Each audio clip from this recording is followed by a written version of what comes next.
Ms. Molino, why do you believe workers suffering heat exhaustion is not a work hazard? Excuse me. It is a public health hazard, and OSHA is limited by what the authority that Congress has delegated it. OSHA has authority to regulate and oversee occupational hazards. Yeah, standards, right?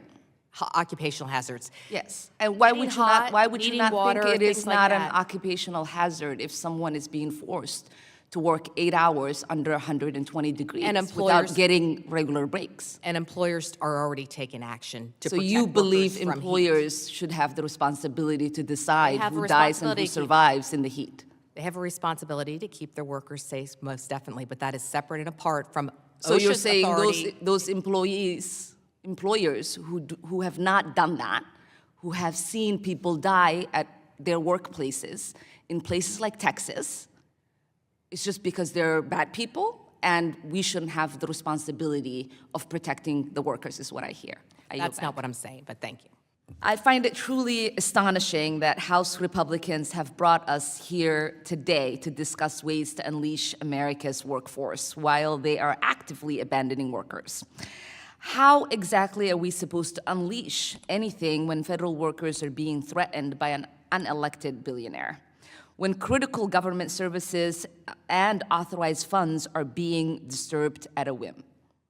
When worker protection, basic safeguards against unsafe working conditions and employment discrimination are being undermined?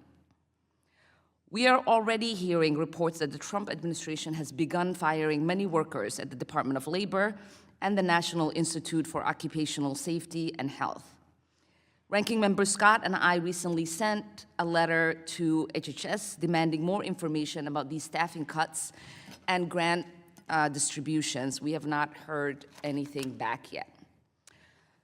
Dr. Sherholz, I want you to help us understand how these attacks on critical agencies will impact worker safety. What does it mean for workers if these agencies lose significant numbers of federal employees?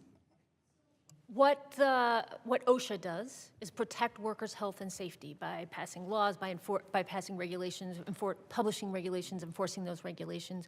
When they have less personnel, they will be able to do that less effectively. America's workers will be less safe on the job, full stop. The Wage and Hour Division, for example, they enforce wage protections. They make sure, their workforce has already been shrunk dramatically, so their low-wage workers today lose tens of billions of dollars a year in the form of wage theft by their employers, employers not paying minimum wages that they are owed, not paying overtime that they are owed. We cut Wage and Hour Division, and that skyrockets even further.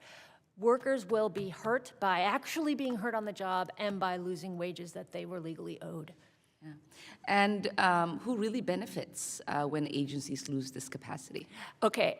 The people who benefit are bad apple employers. They benefit because they are able to cut corners on worker safety protections. They're able to cut corners on actually paying their workers. They just don't have as much oversight over what they do. So bad apple employers gain over workers.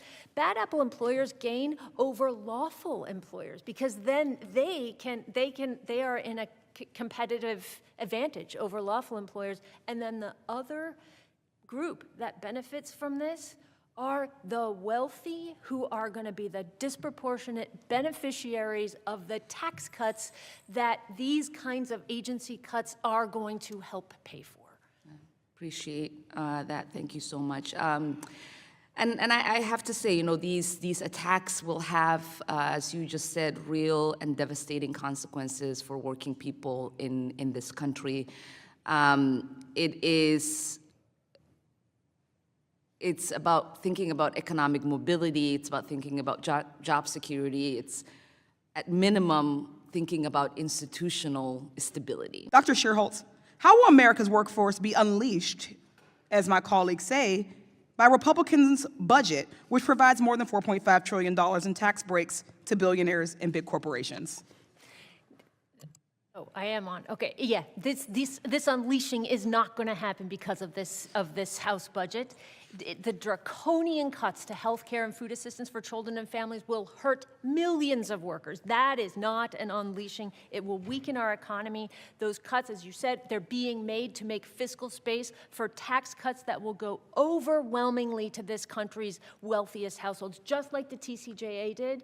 Like just to put some numbers on this, the TCJA, it will give the top 1% in 2025. The top 1% will get $60,000 in tax cuts as a result of the TCJA. The middle class, less than $1,000. The lower class, less than $100. It is just overwhelmingly favoring the wealthy. Thank you, Doug. So just to be clear, do you believe that these tax breaks will decrease the income, the wealth inequality, or increase it? It will unambiguously increase it. When you put the tax breaks that overwhelmingly favor the very, very wealthy, combined with the tax cuts that reduce the incomes of the most vulnerable households, it is literally taking food out of the mouths of poor children.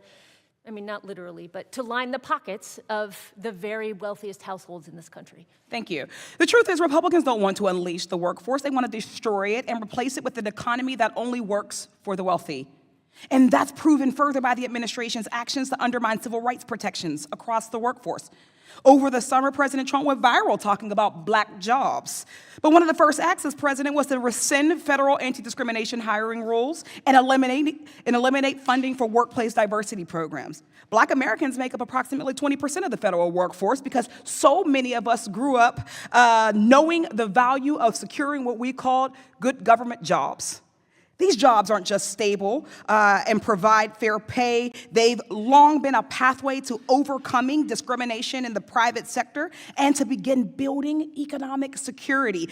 By attacking both the federal workforce and civil rights protections, the Trump administration is actively reversing the progress, not just for black workers, but for all workers across the country who have made it in the fight for economic equality. Dr. Shearholtz, is discrimination against workers good for the economy? It is, okay, you know that is whether it's good for the broader economy is not the key metric that I care about when it comes to discrimination, but no, it is not good for the economy. One of the ways it holds back in the economy is by not letting people realize their full potential. It reduces productivity and is a drag on growth. Thank you. You know what they say, a high tide lifts all ships. To be mindful of time, I just want to say one more time, actions speak louder than words. Do not listen to what they're saying, see what they're doing. So to recap, Republicans aren't trying to unleash anything. They're dismantling it, destabilizing working families, and concentrating even more power in the hands of billionaires and corporations who have a vested interest in undermining worker power, cutting critical programs, upending vital projects. A strong workforce is the foundation of a strong economy, but their policies are making jobs less stable, wages lower, and opportunities scarcer for all people, especially marginalized people. We cannot afford to let it go unchecked. Thank you. I yield back.